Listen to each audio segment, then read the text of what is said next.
Dans ce journal, la réaction de El Hadj Abdoul Rasmané Sana dans la crise qui secoue la communauté musulmane. Le président de la communauté accusé de mauvaise gestion se défend et contre-attaque devant les tribunaux. Il s'est exprimé au cours d'une réunion à la grande mosquée de Ouagadougou ce lundi.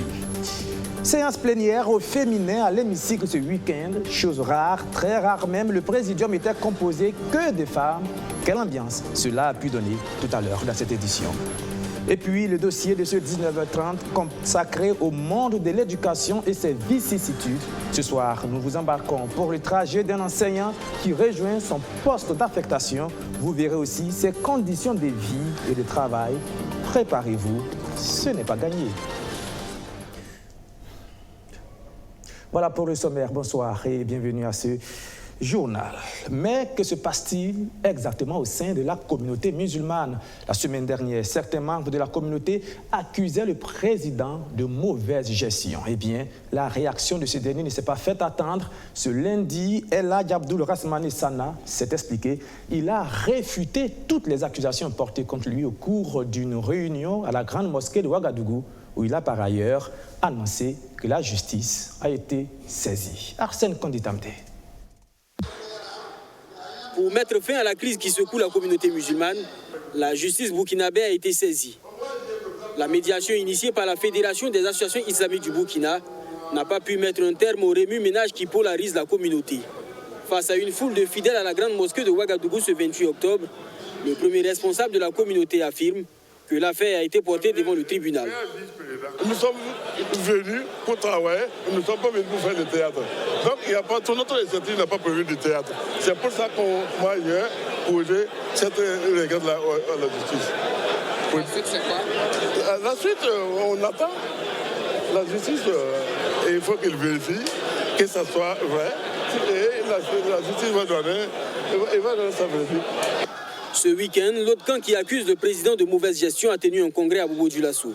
Un congrès que Rasmané Sana qualifie de mise en scène. 7 ou 6 personnes, ils sont allés à Bobo, ils ont même payé des gens pour les accompagner, pour y aller à Bobo, pour faire ces réunions-là, ces théâtres-là. Il n'y a pas de congrès à Bobo, c'est des théâtres, après les théâtres à Bobo. Nous attendons, il n'y a pas un congrès, donc après, nos congrès restent dans 8 mois. À Bobo, il y a un théâtre qui est en train de faire. Le théâtre, ça se fait partout. Nous n'avons pas de dire quelque chose sur ce théâtre-là. Pour le président de la communauté musulmane, toute cette guerre contre sa personne serait liée à la cupidité et au décès inavoué de certains membres de son bureau. Il invite les frondeurs à rentrer dans les rangs et attendre patiemment le congrès prévu dans 8 mois. Politique à présent, l'UPC poursuit ses tournées de mobilisation et de remobilisation dans les provinces du Burkina. Ce week-end, Zéphirin Diabré était dans le Tuy et les Balais à Houndé et à Boromo. Le président de l'UPC n'a pas manqué de lancer quelques pics au parti au pouvoir. Arsène Konditamde. L'hymne de l'Union pour le progrès et le changement retentit à Houndé ce 27 octobre. Le président de l'UPC vient à la rencontre des responsables des sections et sous-sections du parti du Lion. Au menu des échanges, les élections de 2020. Zéphirin Diabré soupçonne le parti au pouvoir de travailler au report de ses joutes électorales. Nous, on a entendu qu'il y a une campagne qui se mène déjà financée par le MPP auprès de certains leaders, dits leaders de l'OSC, mais doivent se mettre ensemble pour demander qu'on n'y ait pas d'élection à cause de la situation sécuritaire. Cette démarche, ça nous intrigue. Parce qu'on ne sait pas très bien de quoi elle procède. Personne ne nous a dit que d'ici l'an prochain, comment eux peuvent savoir que d'ici l'an prochain, la situation ne va pas s'améliorer au point qu'on puisse avoir. Il y a un jeu politicien là que nous attendons de voir se dérouler, qui sans doute est dû au fait que le MPP commence à se rendre compte que ça va être difficile pour lui de gagner l'élection en 2020. La commune de Houndé est administrée par l'un des 13 députés frondeurs de l'UPC. Mais pour les militants du parti du Lion, pas d'inquiétude à se faire. Houndé est un territoire conquis et il travaille à consolider les acquis.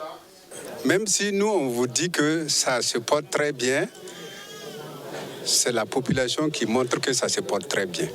Nous, on n'a pas besoin de vous mentir. Vous voyez, tout autour là, c'est cette population qui montre que l'UPC se porte très très bien. Nous sommes très sereins. de la mobilisation.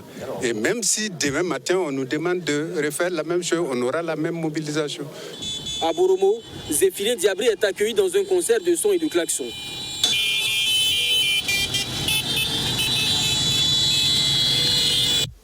Dans la capitale des ballets, le chef du parti du Lion vient également passer en revue ses troupes pour les défis futurs. Ils sont venus des 4 coins de la province pour écouter leur leader. Vraiment, on appelle les jeunes, les femmes, les vieux, en tout cas tous ceux vraiment qui sont militantes et militants engagés, déterminés et dévoués vraiment à se ressouder. Comme notre devise le dit, nous avons de nouvelles recrues. Il y a des nouveaux cadres qui sont venus.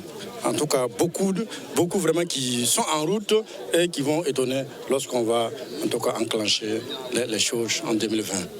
Dans cette commune, 32 tables bancs d'une valeur d'1 075 000 francs CFA ont été offerts à l'école B de Boromo. Un don du député de la province des Ballets, Kassoum Traoré. Direction maintenant l'hémicycle où s'est tenue ce 25 octobre une séance plénière consacrée à 2 questions au gouvernement. Les ministères de la Jeunesse et de la Santé étaient concernés, mais l'information était ailleurs. C'est que pour la première fois, le présidium était composé que de femmes sous la 7e législature. Alors, ambiance particulière ou normale? Regardez. Dans le fauteuil de la présidence de séance de cette plénière, Élisée Ilboudoti Ombiano, 5e vice-présidente de l'Assemblée nationale. À ses côtés, 2 secrétaires parlementaires, Mamounata Tiendre-Beogo et Henriette Zumbaré. Présente également la secrétaire générale de l'Assemblée nationale, Rakieta Zoromé. Il y a aussi Valérie Semporé de la Direction générale des affaires juridiques et parlementaires, sans oublier la sténotypiste Fougueta Sanou. Et oui, le présidium de la séance plénière de ce 25 octobre 2019 est exclusivement féminin, fait complètement inédit sous la 7e législature. Et tout se passe normalement. Le ministre en charge de la jeunesse et celui de la santé répondent aux questions des députés. La séance est menée, même si le tapet du maillet est un peu timide. Effet de stress ou autre chose, député Sankara? Oui, mais beaucoup plus de finesse et de raffinement, ça, il faut le dire. Donc, ça met un peu de lumière dans la plénière. Et ce n'est pas pour rendre moins fiers les femmes députées présentes à cette plénière, n'est-ce pas, Madame Assetou Fofana Yameogo? C'est un sentiment légitime, pas une fierté béate, mais un sentiment tout à fait légitime, noble. Vous avez remarqué que c'était comme disent les jeunes, cool, n'est-ce pas? C'était cool. Cool, finesse, raffinement, les superlatifs ne manquent pas, mais aussi compétences tout de même. Alexandre Sankara. Elles sont bien compétentes. Hein. Celle de ce soir, c'est professeur d'université, donc il n'y a rien à dire. Professeur d'université, ah oui, rien que ça claque. Mais enfin, Madame la présidente de la séance, est-ce que ça aide vraiment ce titre dans une telle situation?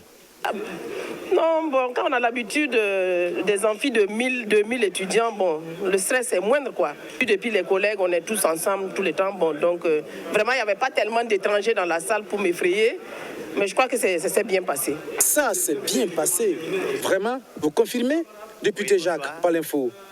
C'était vraiment bien, c'était bien. Et moi, je les félicite et je les encourage. Rien ne s'octroie comme ça facilement dans la vie. Il faut se battre. Et c'est ce qu'elles ont commencé à faire à l'Assemblée. Oui, mais il ne faut pas exagérer quand même, Jacques Palinfo. Ce soir, on comptait près de 80 députés absents. Parmi eux, de nombreux hommes. Tenez, Madame la présidente de la séance, n'est-ce pas parce que les hommes ne sont pas présents qu'on a confié le présidium aux femmes? Non, pas du tout. Ils ont tout simplement jugé. La dernière fois, il y a une qui est passée, la 6e vice qui était là. Mais il y avait un homme qui accompagnait. Et cette fois-ci, ils ont jugé que ce serait bien qu'on voit comment est-ce que les femmes, entre nous, nous pouvons gérer la plénière. Et vous, député Assetou Fofana Yameogo, je vous repose la même question. Mais qu'est-ce que vous dites là? Vous nous agressez déjà. Vous nous agressez déjà. Non, on vous donne rendez-vous, comme dit quelqu'un, devant l'histoire. Vous allez voir. Vous avez donc le devoir de gagner cette bataille pour la représentativité des femmes dans les instances de décision, car, chères mesdames, vous le savez, ce sont bien les vainqueurs qui écrivent toujours l'histoire. Oui. Va-t-il, lui, écrire l'histoire de son pays? Tahirou Barry, qui rêve peut-être d'être le Emmanuel Macron du Burkina, ne ménage pas ses efforts pour se faire voir et se faire entendre. Après le grand marché de Ouagadougou, le député s'est rendu hier à la cité universitaire de Kosodo. Roméo Koyeta. Pas de veste ni de chemise cravate, plutôt un t-shirt tendance. Tahirou Barry veut s'identifier aux étudiants, ses interlocuteurs du jour, pour mieux s'imprégner de leurs conditions de vie et d'études. Première étape de la visite, le restaurant universitaire. Il est l'heure du dîner. Ici, le service est protocolaire. Il faut avoir un ticket de restaurant et faire ensuite le rang. L'hôte du jour se plie aux exigences. Environ 5 minutes d'attente, il rentre enfin en possession de son plat, du riz gras. L'étudiant d'un soir rejoint ses camarades pour la dégustation.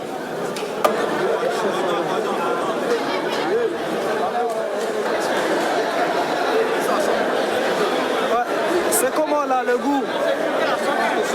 Ça va? Vous êtes sûr? Mais votre visage vous trahit. Hein. Le député pense que la qualité du plat est acceptable, mais très vite, il est contredit par les maîtres des lieux. Souvent, on se pose la question à savoir, est-ce le plat restaurant, c'est une mendicité ou bien c'est une subvention des plats par l'État? Parce que quand on comprend que c'est pas une subvention, c'est pas de 600. Après l'étape du restaurant, le parlementaire fait un tour dans les chambres de la cité. Les étudiants trouvés sur place lui décrivent les conditions auxquelles ils font face. On est ici, on n'a pas le temps de préparer, puisque notre objectif ici, c'est les études. On est là pour bosser, donc on ne peut pas consacrer tout notre temps pour, je sais pas, la cuisine. On est obligé de partir à chaque moment au rue, les matins et les soirs. Alors, au thème de cette tournée, que retient le député? J'ai trouvé des étudiants fiers et dignes, mais qui sont fortement préoccupés par l'amélioration de leur qualité de vie, surtout au niveau du campus. Je tiens à réaffirmer ma volonté de poursuivre le plaidoyer que j'ai toujours fait par rapport aux différents engagements qui ont été pris par le gouvernement lors de la déclaration de politique générale en 2016.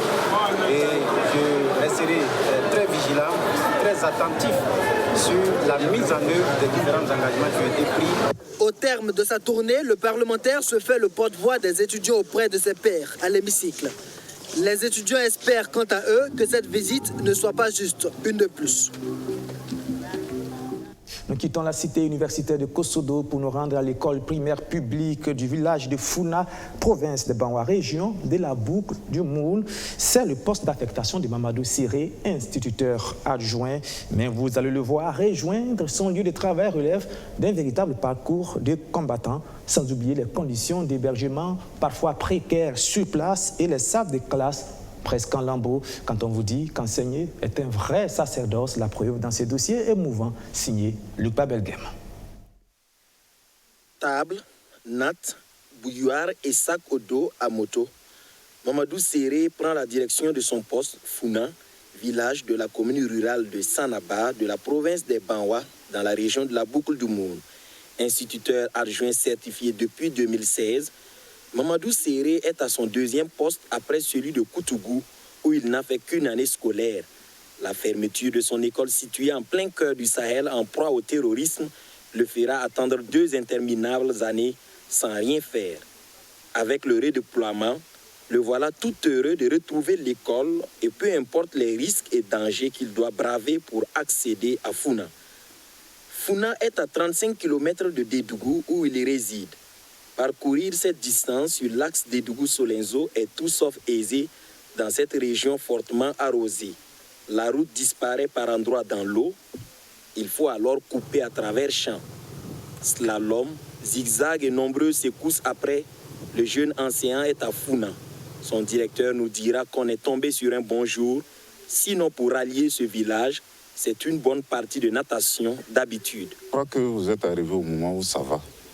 Ça va vraiment, parce que lorsque nous on arrivait, c'était pour notre conférence autour du 17, ce n'était pas facile. Voilà, par endroit, il fallait peut-être se dessoucher et peut-être pousser carrément, sinon c'est pas facile. Voilà. Je crois que peut-être si vous étiez arrivé plus tôt que ça, en tout cas, vous allez constater du doigt vous-même les réalités de cette route. L'instituteur est accueilli par un collègue. Ce dernier sera son tuteur avant qu'il ne rejoigne son logement situé à quelques mètres. Pour son retour en classe après 2 ans de patience, c'est le CE2, le cours élémentaire 2e année, qui l'enseigne. Mamadou Séré a du mal à cacher sa joie. Comment il faut venir maintenant? Comment il faut s'habiller? Il faut porter des habits déchirés, des habits sales. Comment il faut venir? Ok, bon, après des années de repos, je suis très content de reprendre mon métier. Un métier que j'adore, que j'aime beaucoup.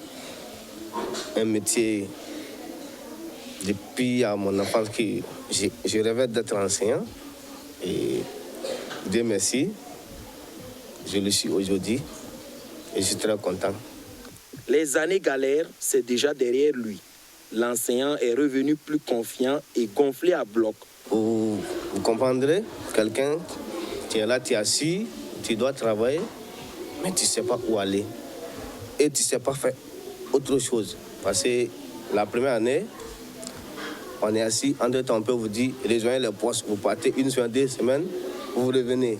Tu ne peux pas mener une autre activité, tu ne peux pas faire ton métier aussi. Tu es là, c'est ennuyant. Tu te réveilles le matin, tu es assis, tu ne sais pas faire autre chose. Enseigner à Funa, comme dans plusieurs localités du Burkina Faso, est un sacerdoce. Les conditions de vie et de travail sont loin d'être réunies. Et dans ce village, on fonctionne au strict minimum. Des enseignants dorment dans des logements en banco et enseignent dans des classes construites par le même matériau. Ce sont les réalités de l'école primaire publique de Funa. Le directeur a choisi la vieille bâtisse avec peu de commodité et abandonné ce bâtiment aux animaux. Rien qu'en franchissant la porte d'une des classes de ce bâtiment, difficile de ne pas lui donner raison. Fissures et trous laissent craindre un affaissement à tout moment. Nous sommes arrivés aussi à trouver ce bâtiment comme ça.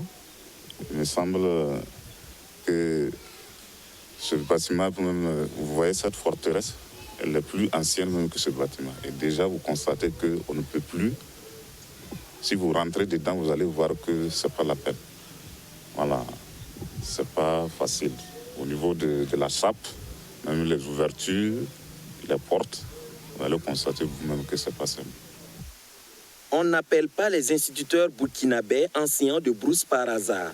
Ils font partie des agents de l'État vivant les réalités du pays et exerçant leur métier dans des conditions difficiles. Mais quand on a l'amour du travail comme Mamadou Séré, on enseigne par dévotion, car ne dit-on pas qu'éduquer un enfant, c'est bâtir une nation. Voilà, et pour être complet sur ce sujet, sachez que toute cette semaine, la rédaction de BF1 consacre la semaine au secteur de l'éducation et de l'enseignement. Demain, vous verrez un autre enseignant qui, lui, donne cours sous des arbres. Ne le ratez pas, demain, 19h30. Toute autre chose et sans transition, la chronique écho de ce journal.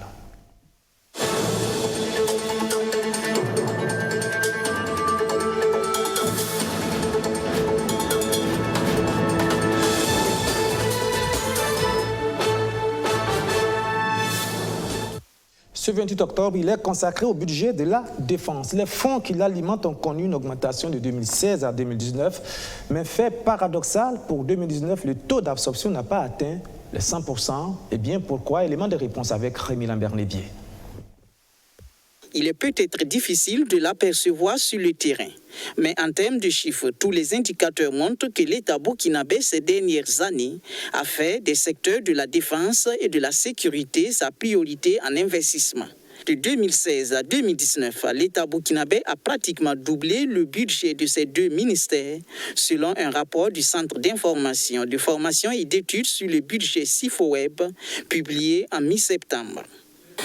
Depuis 2016 à 2019, quand on prend rien que le budget de la défense, il est passé de 95 milliards à 209 milliards. Donc pratiquement plus de 100 milliards en plus en 4 dotations, 4 années budgétaires. Le budget de la sécurité aussi a connu une nette hausse, passant de 57,5 milliards en 2016 à 108 milliards en 2019, avec la loi de finances rectificative où 1,5 milliard a été dégagé pour augmenter le budget de la sécurité. Il est à noter cependant que parmi les pays du G5 Sahel, le Burkina détient le plus faible budget alloué à ces deux secteurs. Mais les dotations actuelles permettent au gouvernement de maintenir une mise en œuvre accélérée de la loi de programmation militaire censée bâtir une armée moderne et performante. Effectivement, la loi de programmation militaire qui a été adoptée par le Burkina prévoit un budget pour la période 2018-2022 de 725 milliards. Et si on fait le point, les 2 premières années de mise en œuvre, déjà on est à 52% d'exécution. On sait dire que le Burkina a doté plus le secteur de la défense, il y a eu plus de dotations que ce que la loi de programmation militaire avait prévu. C'est-à-dire qu'en 2022, si la tendance se poursuit, on se rendra compte qu'on va dépasser les prévisions contenues dans la loi de programmation militaire. Des efforts sont visiblement consentis pour nantir les deux secteurs sensibles du moment. Mais c'est à se demander si la grande muette n'est pas habituée à la vie de riches. Comme le titre l'économiste du Faso cette semaine, le ministère de la Défense n'arrive pas à consommer son budget. Pour cette année spécifiquement, comme l'a dit si bien dit le ministre de l'économie et des finances à l'Assemblée le 10 octobre, le ministère de la Défense n'a pas encore épuisé ses crédits budgétaires. Donc il n'y a pas eu d'augmentation lorsque ça essaie de revoir le budget. C'est pour ça que c'est seulement la sécurité qui a eu une augmentation de 1,5 milliard. Mais par rapport aux autres années, quand on lit un peu le rapport du CIFOWEB, le taux d'exécution est assez important, et tend souvent même vers 100% d'exécution. Donc pour cette année, peut-être les raisons sont à rechercher du côté du ministère de la Défense pour savoir pourquoi jusqu'à présent les 209 milliards connaissent on peut dire un ralentissement au niveau de l'exécution. Est-ce que ce sont les procédures? Est-ce que ce sont les hommes? Est-ce qu'il y a d'autres raisons? Peut-être que les langues se délieront pour expliquer cette situation qui se veut paradoxale au contexte actuel. Mais en attendant, lecture faite du rapport du CIFOWEB, il ressort que la gestion budgétaire de ces deux secteurs présente les mêmes écueils que la tendance générale. Une large part est consacrée aux dépenses de personnel. Plus de 70% du budget de la sécurité y est consacré. Quant au ministère de la Défense, entre 2016 et 2018, 61,43% de son budget a été affrété aux dépenses liées à son personnel. Moins d'investissement et davantage de questions sur comment acquérir l'artillerie lourde tant nécessaire. Les opérateurs économiques des hauts bassins face aux députés de la région. Objectif, échanger sur les préoccupations de ces acteurs de l'économie de cette partie du Burkina. Surtout Justin Dabiré. Initiée par les députés des 3 provinces de la région des hauts bassins, cette journée de redevabilité a été une occasion pour les élus locaux de la Chambre de commerce des hauts bassins de faire connaissance avec l'Assemblée nationale, son fonctionnement et ses organes. Une initiative bien appréciée par le président de la délégation consulaire régionale. Nous avons trouvé l'initiative très bonne et bien à propos. Et c'est pourquoi on a pris toutes les dispositions pour que les opérateurs économiques des 3 provinces qui composent les hauts bassins, le Kérédougou, le Tui et le Oué, que tous ces opérateurs économiques puissent être là ce matin, écouter les honorables députés, parce qu'ils nous ont vraiment honorés en venant à la Chambre de commerce de Bourg-du-Lasso, les écouter pour connaître d'abord l'institution, les organes, son fonctionnement et comment donc se déroulent les débats au niveau de l'Assemblée nationale. Ça a été édifiant pour nous. Plusieurs préoccupations ont été soulevées par les opérateurs économiques au cours des échanges. Des préoccupations qui visent l'intérêt du développement de la région des Hauts-Bassins selon la Sine Diawara.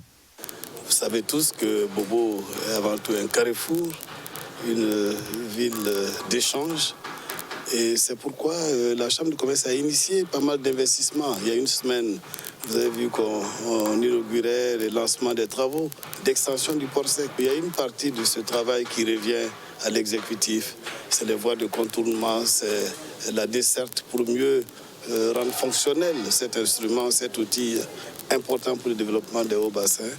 On a souhaité que les députés puissent nous aider dans ce cadre, sans oublier un peu tous les aspects fiscaux que rencontrent un peu les opérateurs économiques et l'existence parfois de certaines structures qui sont là, qui ne fonctionnent pas à notre satisfaction. On a pensé que si c'est porté par les députés, on pourra comprendre qu'il ne s'agit pas seulement d'intérêts particuliers propres aux opérateurs économiques, mais d'intérêts généraux pour le fonctionnement et le développement de la cité et des hauts bassins d'une façon générale. Les députés ont tour à tour apporté des éléments de réponse aux préoccupations jugées légitimes des élus consulaires de la région des Hauts-Bassins.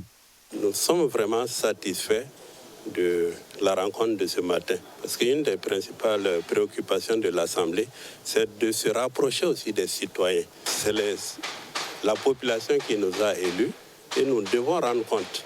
Et tant qu'on a l'occasion de venir auprès des citoyens pour parler du travail parlementaire et prendre en compte leurs préoccupations, c'est l'idéal, quoi. Ça nous permet de remplir notre mission.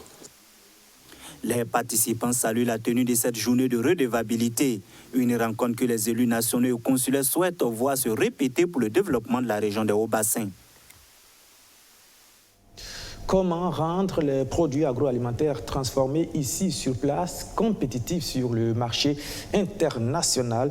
Cela passe aussi par une bonne connaissance des normes de qualité pour l'exportation. La question était le sujet d'une conférence animée par l'APEX en marge du FIMO qui se déroule en ce moment même. On a surtout insisté sur la valeur emballage. Roméo Koyeta. La mangue séchée est l'un des produits d'exportation du Burkina Faso les plus prisés sur le marché international. Le pays fournit près de 25% de cette denrée agroalimentaire au marché européen. Ce taux pourrait toutefois s'améliorer à condition que le secteur se professionnalise. Il faut professionnaliser les usines, il faut professionnaliser les contacts avec les acheteurs européens, il faut être présente dans les salons européens et il faut aussi bien montrer l'image, aspect qualité du produit burkinabé. Le marché international a ses exigences. Des exigences que les producteurs burkinabés devraient prendre en compte pour donner une valeur ajoutée à leurs produits d'exportation.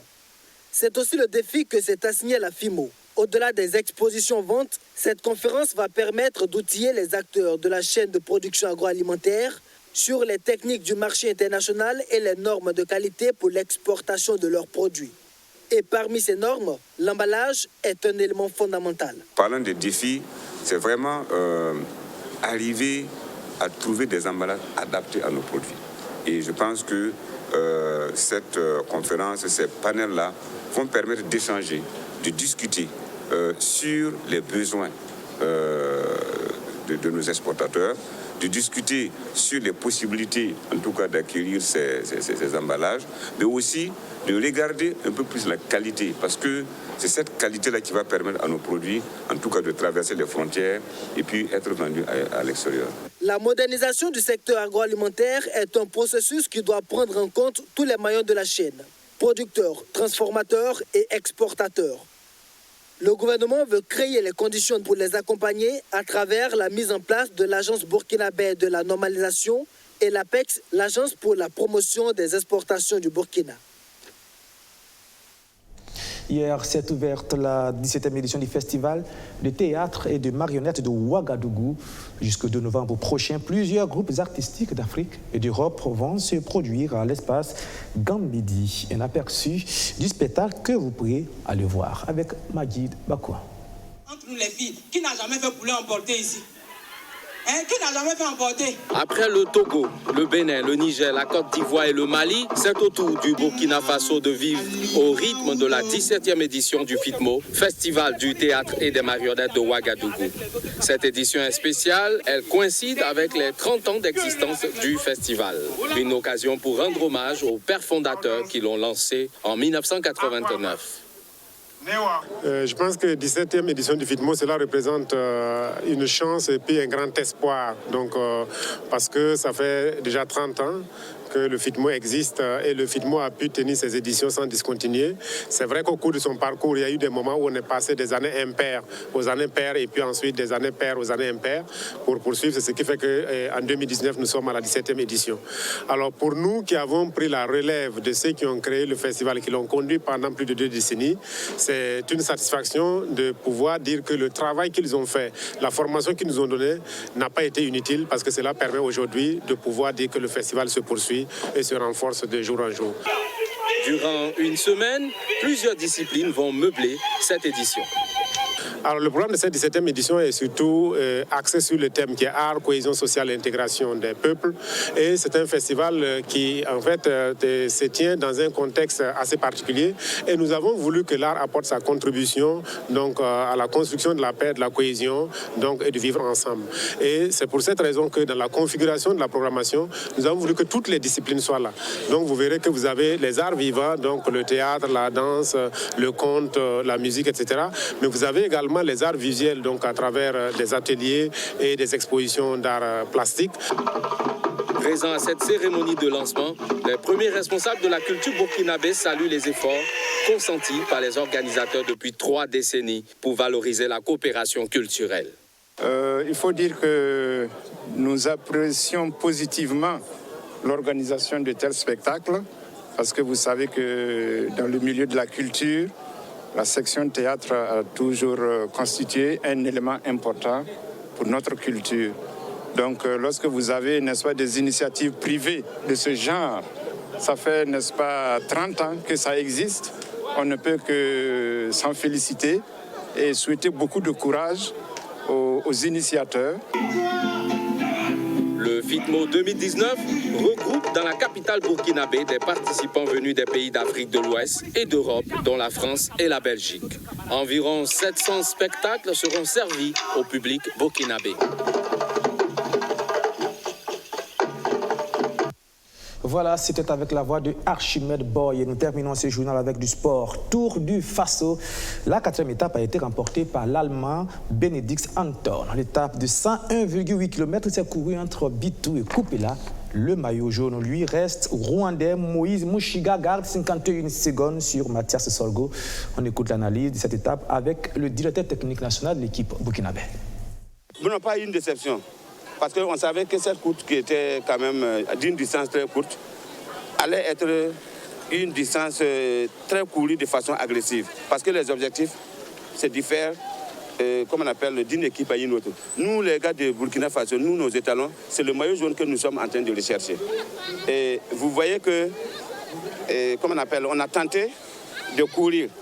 Nous avons tenté d'éliminer le temps avec, bien sûr, l'arrivée groupé de Mathias. C'est vrai, il a eu des crevaisons, mais ce n'est pas grave.